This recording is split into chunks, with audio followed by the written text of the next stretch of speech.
Les mobilités transforment la ville. On l'a vu il y a quelques minutes, la ville où convergent tous nos propos ce soir.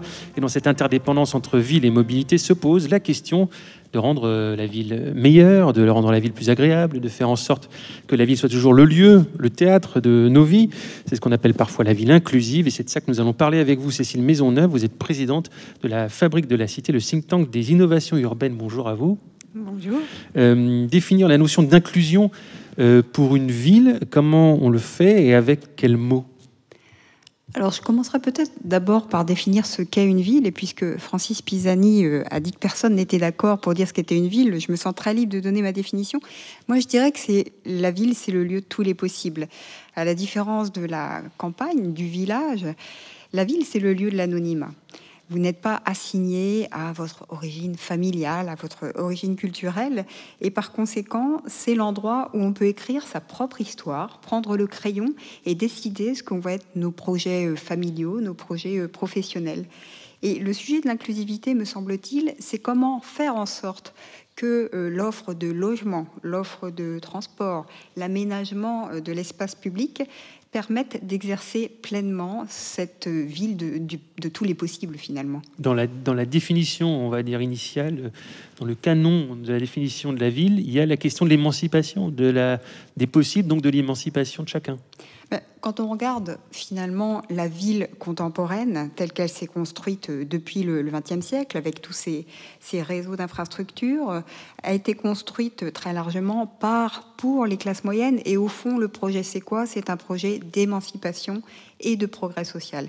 Et la question qui est aujourd'hui posée sur cette question de la ville inclusive, c'est comment, dans le contexte de la révolution numérique, comment dans le contexte de la transition écologique, et peut-être maintenant faut-il aussi dire comment dans le contexte des grands risques épidémiologiques, comment on réinvente cette ville de l'émancipation et du progrès social au XXIe siècle. Alors quels sont les points, Cécile Maisonneuve, essentiels, si on doit en faire une cartographie, de l'inclusion en ville? Ça passe par quoi? Par quel type d'exigence?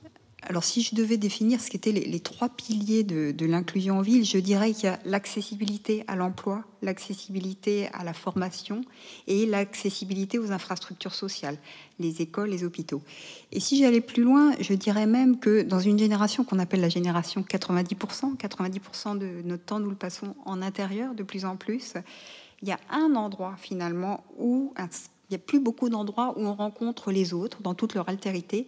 Et cet endroit-là, me semble-t-il, c'est dans l'expérience de la mobilité et notamment du transport en commun. Donc ça, c'est un point important finalement, qui est que le lieu physique où aujourd'hui on peut faire l'expérience très sensible, j'allais dire, de l'inclusivité de la ville, c'est ce qu'on appelle le transport en commun, le mass transit, comme disent les anglo-saxons. Donc ça signifie qu'il faut continuer à assumer, on va dire, le temps de trajet et y voir un lieu de possible aussi. La question du temps de trajet, en fait, nous oblige à poser le regard sur la ville. Ça a été dit précédemment, mais je pense qu'il faut le redire. La ville, c'est un espace-temps. C'est qu'est-ce que je peux faire, qu'est-ce qui m'est possible de faire pendant 24 heures, comment est-ce que je peux remplir mon programme d'activité. Et la question du temps, je pense qu'il y a une part du temps incompressible dans nos villes, dans nos grandes villes notamment, et que le sujet aujourd'hui, c'est pas tellement de savoir ce que je peux faire en un quart d'heure. Le sujet, c'est plutôt comment je relie les différentes échelles de la ville. Il y a mon quartier, il y a le territoire plus globalement, et puis il y a comment les villes se relient entre elles. Et cette question du temps de parcours, qu'il s'agisse de nos parcours quotidiens, qu'il s'agisse de nos parcours pour des trajets plus longs comme pour les vacances, en fait, c'est la question derrière que vous avez posée à travers cette question de l'inclusivité de la vie, c'est la question de la qualité du temps que nous passons dans nos vies d'urbains. Donc les hubs de mobilité, les endroits où on passe d'un type de mobilité à l'autre, doivent devenir autre chose que de simples lieux de connexion. Ça peut devenir des lieux de vie. J'allais dire que le mode de transport lui-même est un lieu de vie. L'ensemble est un lieu de vie. Dès lors qu'aujourd'hui, je peux, par exemple, dans un métro, réserver mon prochain voyage ou acheter un bouquin, je suis dans un lieu de vie. Et finalement, le numérique a totalement, j'allais dire, accéléré une évolution qui était déjà là, c'est-à-dire de casser cette ville des fonctionnels, où il y avait l'endroit où on vivait, l'endroit où on travaillait, puis l'endroit où on se déplaçait. Aujourd'hui, finalement, on veut vivre pleinement, et je pense que ce sera encore plus vrai après la la crise que nous traversons actuellement, on veut vivre pleinement chaque instant de nos vies d'urbains, y compris quand on est dans les hubs de mobilité ou dans les différents modes de transport que nous utilisons tous les jours. Quand on parle comme ça, comme vous, de ville inclusive, à un moment où on se rend compte qu'à certains endroits et à certains moments, la société semble se craqueler, que des liens se défont, que les débats se polarisent, penser à une ville des possibles, une ville de l'émancipation, c'est politique ? Je pense que c'est un acte, oui, profondément politique que de prononcer le mot d'inclusivité. Et vous l'avez dit, je pense que la France, de ce point de vue-là, est un pays particulièrement fracturé, comme le montrent des recherches récentes, par exemple de Yann Algan.